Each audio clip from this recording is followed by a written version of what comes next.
All right, guys, let's talk about this new Omega Seamaster Professional 300. Everyone's excited about it, including myself. A bunch of my buddies picked it up. I had one on pre-order. But before we get into the watch, I want to show you the box. And I think I showed you in the box, in the unboxing, but it's so different than the traditional straight up wood box that the standard Omegas come in. So it is definitely branded Tokyo 2020. But I mean, because for the watch, other than the colorway and being a commemorative for a Tokyo 2020 Olympics, which didn't happen, but they still put out their watch because they must have already had it in the plans. The watch is essentially the same, just a different colorway. So I just wanted to share the box. It's really cool. It's very clean and crisp looking, and it has a plaque and all that good stuff. So let's get into the watch. Let's move this out of the way and get into the watch. Here it is. This is on my 7 1/4 inch wrist. I sized it up. This is my buddy Jerry's watch. He bought it directly from Topper Jewelers from Heba over there. So if you're looking for any good deals on whatever brand that they carry, because they have a bunch, they're an authorized dealer for a bunch of brands. Plus, Topper has like a used watch. I don't know what it's called exactly, but they constantly have killer deals on there. So check it out. And if you want, maybe ask for Heba, because she's awesome to deal with. I worked with her when I did my pre-order, and then I canceled it. Reluctantly, I canceled it because I'm on a different path right now. I still have my white one, and I'm going to show that next to this one. But this thing, you guys know I love the white dial watches, right?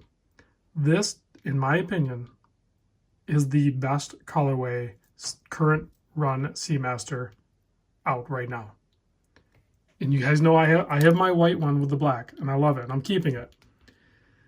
This one's just better looking, and I'm going to tell you why.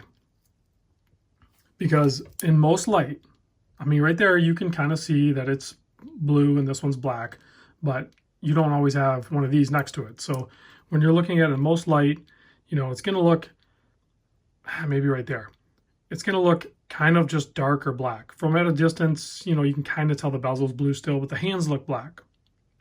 It's not until you go, and you will find yourself doing this. I have only worn this for a few minutes, and I'm already doing it.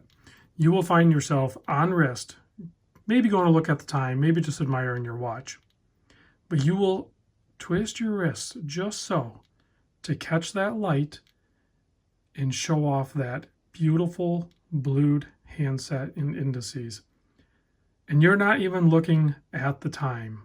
You are just trying to catch that light and admire the beauty that this watch has. I'm trying to stop doing it even while I'm talking about the watch on video. I'm telling you, it is very, very distracting to try to get that light onto those blued hands and enjoy it. But anyway, 42 millimeter watch, just under 49 millimeter lug to lug, just over 13.5 millimeter thick, double dome sapphire crystal, air coating top and bottom.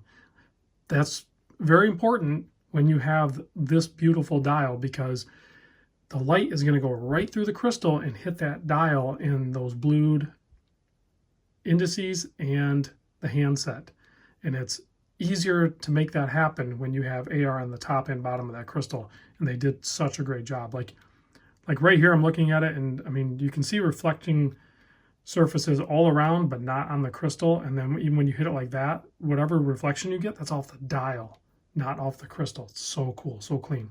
20 millimeter lug width here. Bracelet is non-tapering, multiple link. I forget how many of those are. And just so well done. I sized it up, and I didn't really show. I think I have an older video showing how to do it. So you have a screw on each side. You unscrew those. You push the pin out. You size it, and you have, half links or quarter links or whatever you want to call them. So plus the adjustability in the clasp, you are going to find a perfect fit for this watch on your wrist. There's a reason why so many are gravitating heavily towards the newer 300, whatever colorway, the black, the blue, the chrome dial one, the white dial one, this one, the two tones. There's a colorway out there for you, and they are so good on wrist, and they're so beautiful with their curves of their case, the lyre lugs, the ceramic bezel inserts, ceramic dial, all of that. The caliber 8800 movement is just amazing. They made it, you know, slightly decorated, or a lot decorated.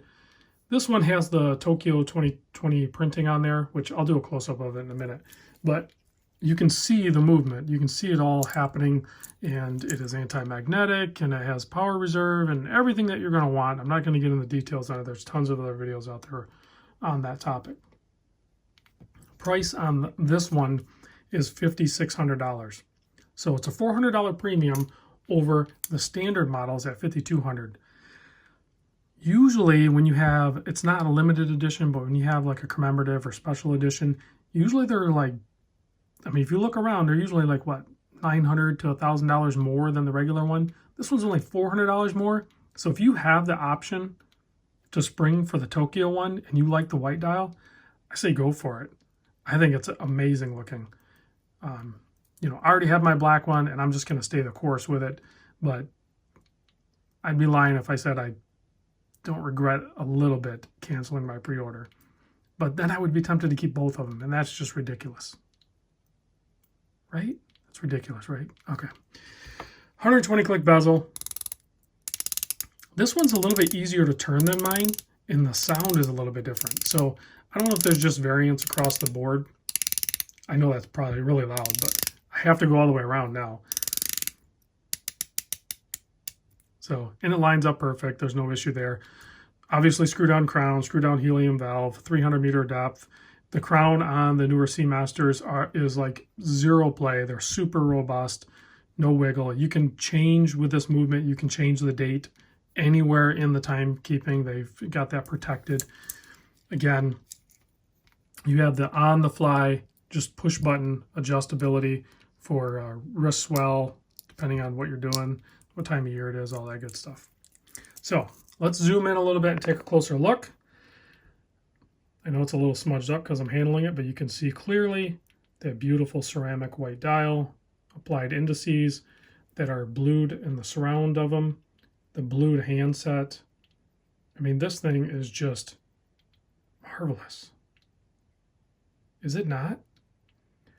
The other thing, and again, this light might be hard to catch, but the printing for the Omega and all the coax, master chronometer 300, that's all done in blue. Whereas on the black one, it's all done in black. Which is the correct way to do it, right? Like, why would you do it any other way? I just wanted to point it out. Here's a closer look at the case back. I thought that the printing would actually bug me more than it does. It does bug me, don't get me wrong, but I'm glad they did it on the back versus something on the front. But I think it's really cool that they actually colored the Olympic rings too, instead of just doing them all in blue, because when you start changing up colors, I mean, you have the blue, the gold, the black, the green, and the red, or yellow, or whatever it's supposed to be. And they're clean and crisp. Like, that's more work, and they all like interlink and everything. It's all proper. So well done on that as well. And it's centered, all that good stuff, because it has the Naiad lock system. So it's going to lock in that upright position. It's such a good watch. Such a good watch. I know you guys probably can't get enough of that either. I mean, how cool is that? The light goes right through the crystal and casts a shadow onto the dial from the hands even. You will find yourself staring at this, I guarantee it, if you buy one. Way more so than you would with the white dial, or the white with black. I was a huge fan, and still am, of the chrome dial one because of the blued hands. The fact that they put the blued hands on the white dial, and I know some people are like, well, that's not that big of a deal. They just put the blued hands and indices and the bezel from the chrome one onto the white. Yeah, it's exactly what they did. And it looks great. Like, it looks, I'm so glad that they did. I know it's just, they just did that, but they did it. So that's why it's cool. All right, guys, thanks for watching. I'm going to kill the lights, check the loom. Let me know what you think of this one down in the comments. Big thanks to Jerry for sharing this one. And it was awesome to work with Heba over at Topper. I'll put a link in the description to theirs. Hopefully I can work with them in the future. I think I'm supposed to talk to Rob over there or something. Maybe we can set up some sort of relationship and work on some future projects together, because it would be awesome. The loom is going to be identical. So both awesome watches. See you guys in the next vid.